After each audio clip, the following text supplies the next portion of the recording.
Hey everyone, it's Melanie Ham. Welcome back to my channel. We are back with our Your First Quilt series, and in today's video we are going to be attaching our binding to the quilt and then hand stitching it to the back. This is a decently long video, so I'm going to keep this intro super short.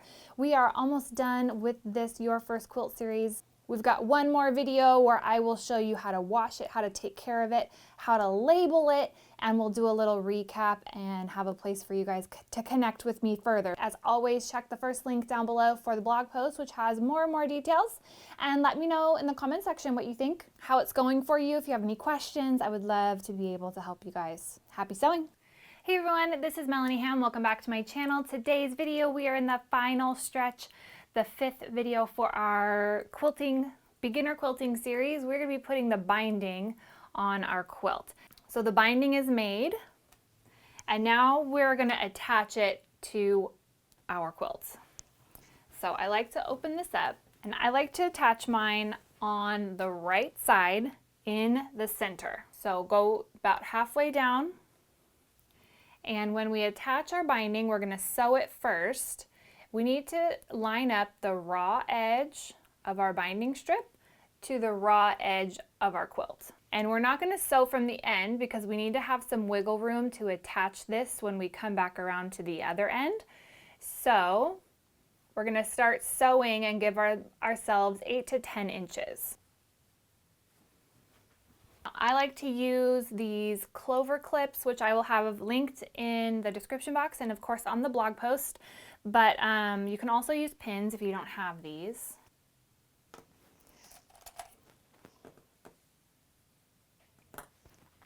So I want you to go around and make sure that you're not going to have any seams in your corners.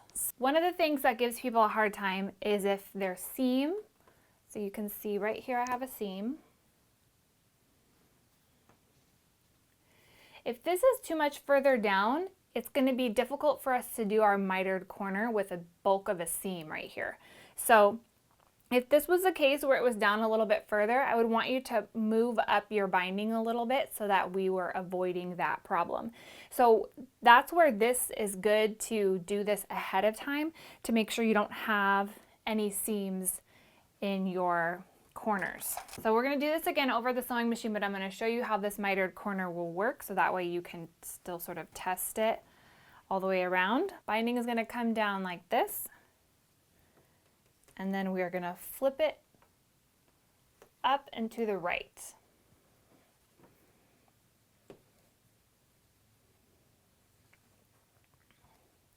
We want this fold to go from the corner directly diagonal. So you can see here why having the bulk of that seam would be a problem.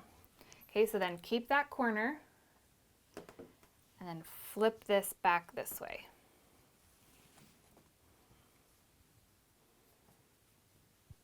So then we'll line up this fold here and then make sure that our raw edges are lined up going this way. Now we're going to have to fiddle with this when we sew it down, but you can just clip it in place just to keep it tidy.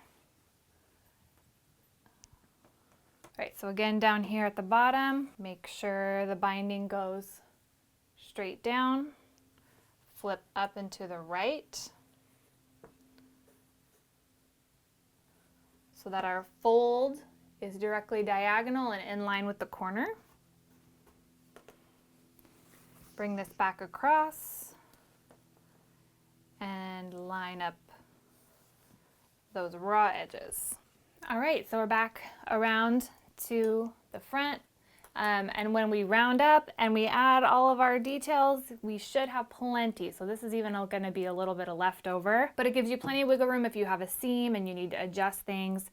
So that is great. Once everything is pinned or clipped to your quilt, we can head over to the sewing machine. Make sure you have a thread that is a coordinating thread color to your binding. I'm actually going to be using a cream color so that you'll be able to see it really well, but you want to make sure that you're using something that's going to blend right in. The idea of what we're doing is we're going to be sewing here and then flipping it over and then we're going to be hand stitching it to the back. So that's the idea of what we're doing. So let's head over to the sewing machine. All right, so remember we want to start going part of the way down because we want to give ourselves extra room for when we attach our two ends, okay? So we need to come down here and we're going to start sewing about 1/4 of an inch to 3/8 of an inch over from the edge. Okay, so you can use a walking foot if you want to. There's a bunch of layers. So find where that is going to be in relation to your presser foot. So we want to make sure that we're keeping it even and straight going all the way down. So I have a mark right here and I keep my quilt just to the left of that, and I'll show you how to verify the stitch here in a second once we get going. So at first we're going to back stitch.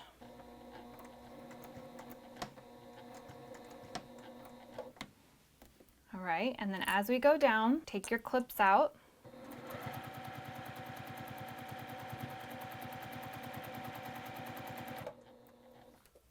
Okay, once you've done a little bit of space, take a look at your stitch here and try to fold it over around the back.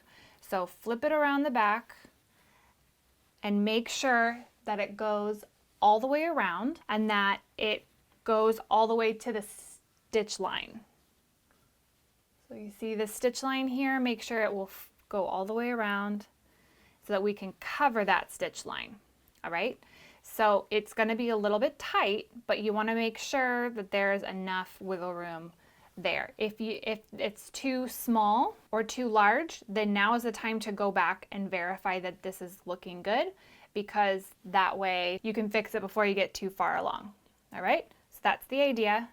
And this is a little more than 1/4 of an inch. All right, so now let's head down to our first corner. All right, so when you get down here to the corner and you've done your fold, give that a nice good crease because that's going to help us when we're sewing down. So when we sew down, we need to stop about 1/4 of an inch from the edge before we hit that fold. And then back stitch. Now cut your thread.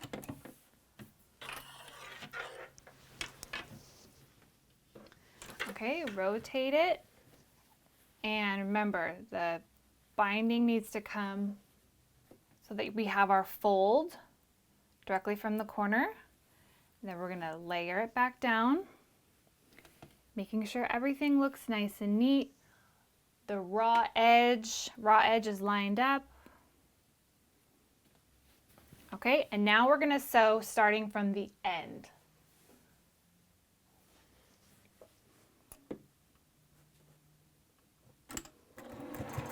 Back stitch, and then continue all the way down to the next corner. Let's take a look at this corner really quick, just so that you make sure you've got it looking pretty good before you continue on to your next corner.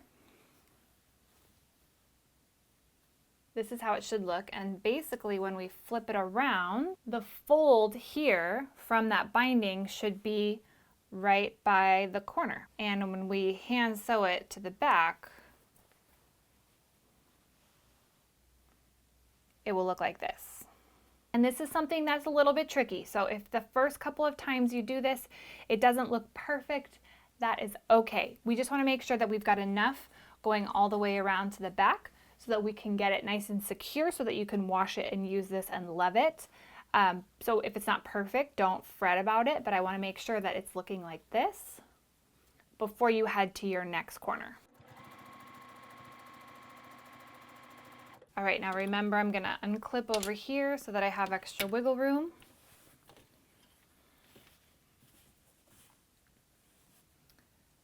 Binding comes down past the quilt, flip up and to the right, and make sure there's a fold. Give that a little finger press. So here's my crease. We need to come down, stopping about 1/4 of an inch. So you can see we're going to stop before that crease line.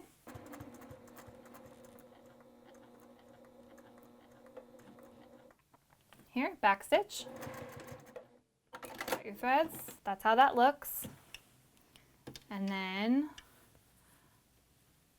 fold that. Get that binding back in place. Raw edges lined up. Rotate it, starting from the end, continue sewing down, back stitch at the beginning.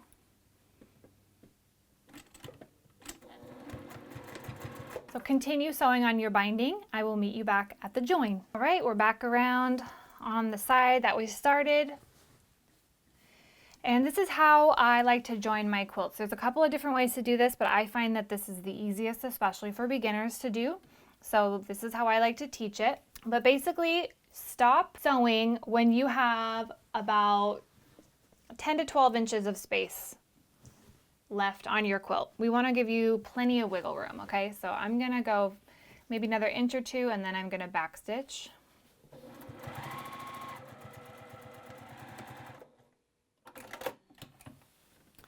All right, now there's not a huge need to like get up from your sewing machine and go to the work table or anything like that.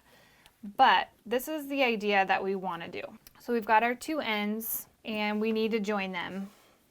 I'm going to join them the same way I was doing before with the straight grain. And so what needs to happen is that we have about equal on each end. Okay, so I'm actually going to trim a little bit off of here.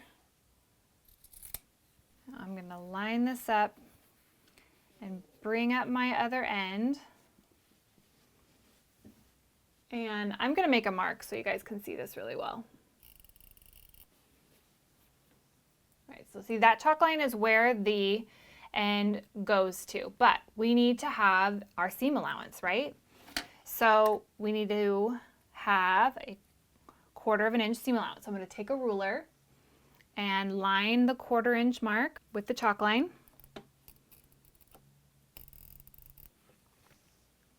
Create a new chalk line. And the new chalk line, so this is this little 1/4 of an inch spot, that's our seam allowance. So we need that. So we are gonna cut it here. And I'm just gonna use scissors sitting right at my work table. Here's your extra. So now what we need to do is join these, and we should have plenty of room. We've got that seam allowance. So we need to sort of fold our quilt on top of itself. Finagle this a little bit so that we can place our right sides together.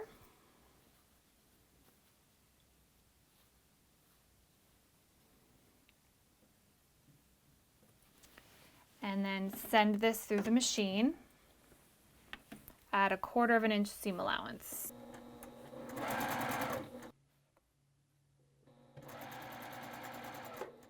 All right, so now that's sewn. And now we can flip it back and use your fingers and spread out that seam so that the seam is just like the other ones where it's open. And lay that back across. Now it should be perfect to continue sewing because we did that measuring. So we'll go back up here to the top, right where we were before, back stitch, and then sew everything back down. Okay, I'm getting here. If there's a little bit of a pucker, don't worry about it because you won't see it on the other side.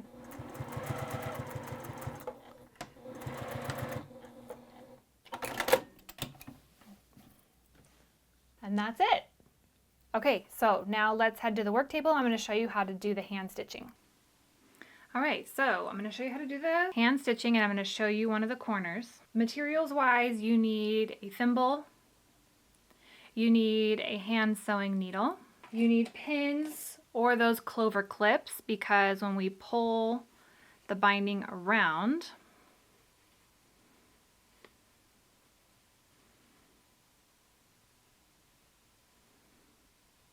we want to clip it in place because that is going to be a lot easier on your hands. The other thing that you need is thread. So I recommend for any hand stitching that you do with the binding is that you use hand quilting thread, and it has kind of a waxy finish to it, and it's a lot easier to work with. It doesn't tangle as easily, and you can cut a longer piece.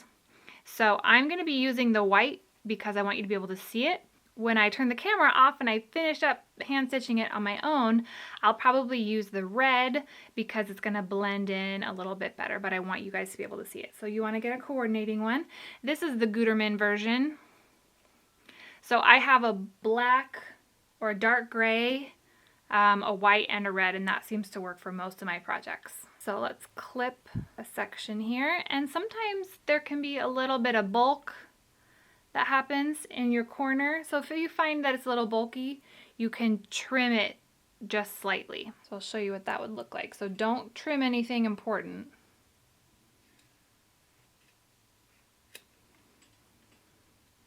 But if you need to bring that in a little bit, that's okay. So we want to knot the end really well.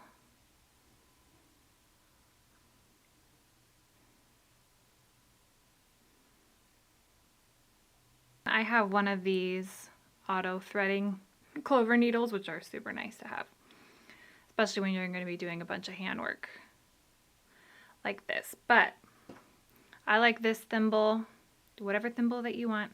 So here's how we're going to get going, and then I'm going to show you how to do the corner because that's a really important piece. So to get started, we are going to run the needle directly underneath the stitch line. Now make sure you're not going all the way through to the other side. We want to just run it right underneath that backing fabric. And then you're going to bring it up in the fold.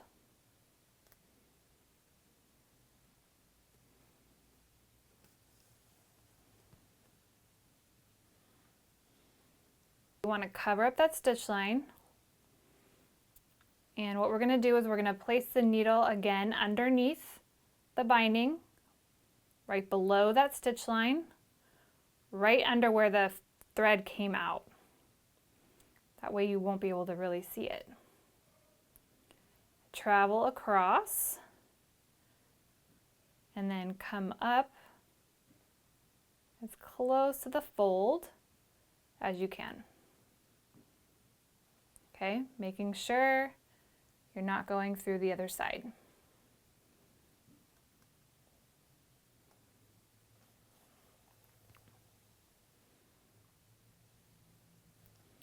That way, there's just this tiny little stitch, and again, if it was something that was blending a little bit more, you really wouldn't see that at all. So again, I'm going to go right directly underneath where that thread came out, travel across, come out in the fold. Try not to stab yourself in the cuticle. Okay, see that? Barely see it.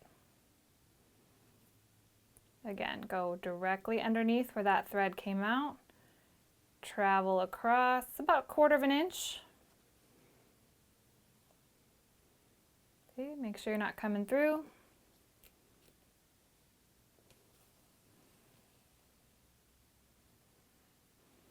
All right, so continue down to about here, and then I'll show you what the corner looks like. The way that this works is we're gonna fold it similarly to how we put it on, and then fold it back over. Okay, so there needs to be a fold going on this side and on this side. And once you have that all folded and in place, we can stitch it and just hold it nice and firm with your thumb. Sometimes I'll add a clip up here, and that kind of helps me hold on to it.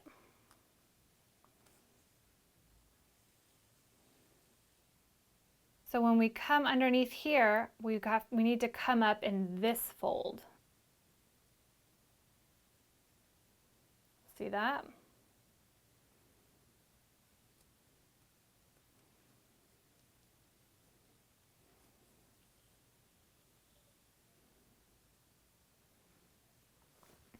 and we'll rotate it.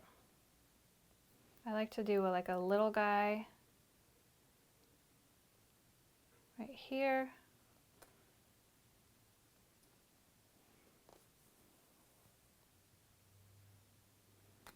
Some people like to stitch all the way up the corner. I don't find that I need to do that. This hand stitching holds really well. Most of my quilts are finished like this. But if you are feeling uncertain, go ahead and add some extra stitches in there. And then continue just like we were doing, going back across. Now, this is the way that I like to recommend for beginners. And I also have a machine binding tutorial. So if you don't like the hand stitching and you really just want to figure out the machine binding, that is available for you, and I will link it. So see how this time I came up a little high. You really want to try to come in as close to that fold as you can get.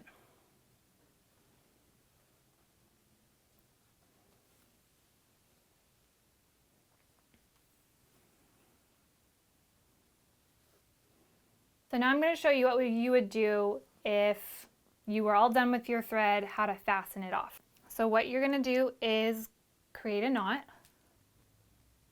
And the knot needs to be pretty close to where the thread came out of the binding. So I use my needle and slide it down there. Get it in the right spot. Not too close. All right, then rethread your needle, or if you have one of these handy clover needles, pop that back in there. And you're gonna insert your needle right underneath where it came out, just like we've been doing the whole time. But then you're gonna come out through the top of the binding, like this. Then what you're gonna do is pull it and wait till you hear the pop. Okay, I'm sure you didn't hear my pop, but when you pull it and you hear that pop of the knot go into your fabric, then you know it's secure, it's buried in there, and then you can trim this. And then you start again.